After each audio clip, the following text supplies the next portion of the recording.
Alright then, Demon of the Week. It is Saturday, and this is the last one for the month.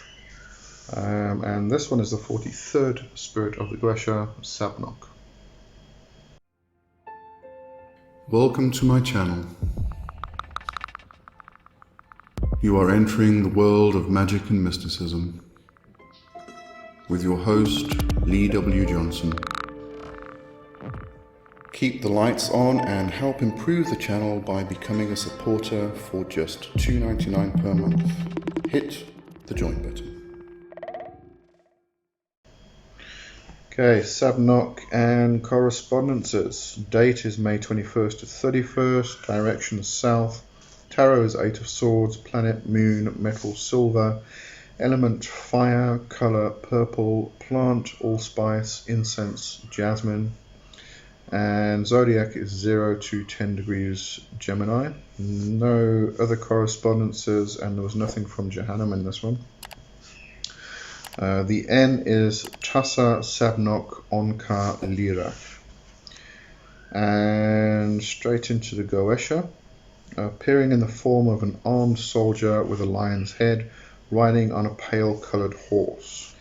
His office is to build high towers, castles and cities, and to furnish them with armour, etc. Also, he can afflict men for many days with wounds and with sores rotten and full of worms. He giveth good familiars. So again, this is another one that builds the towers and the castles and the cities, but is more warlike than, I would say, businesslike. This is going again into cursing and execration magics with, afflicting men for many days with wounds and with sores rotten and full of worms. So very much your execration stuff.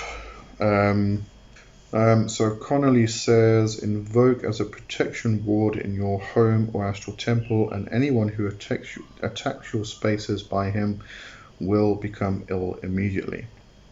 Once they call off their attack, the illness will subside.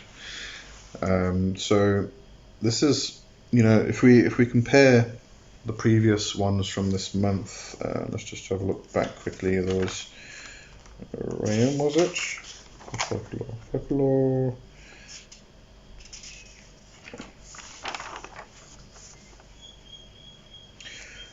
So Rayam was very much the one to destroy cities and dignities of men.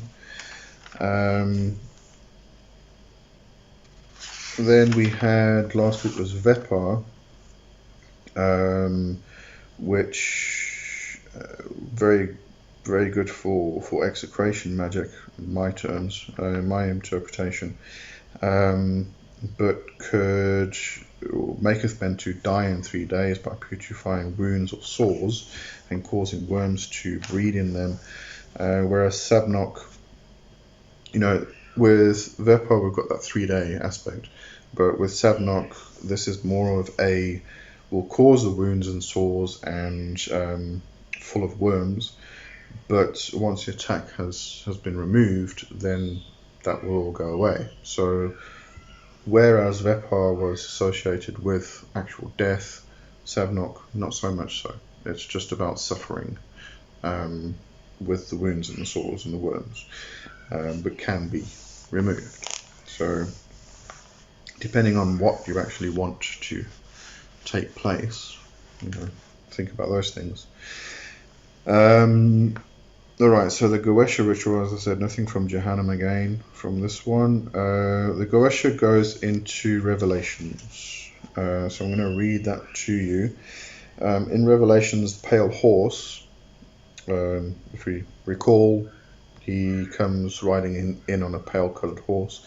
So in Revelations, the pale horse is one of the 4 horses of the apocalypse. The writer declares, when the Lamb opened the 4th seal, I heard the voice of the 4th living creature say, come and see.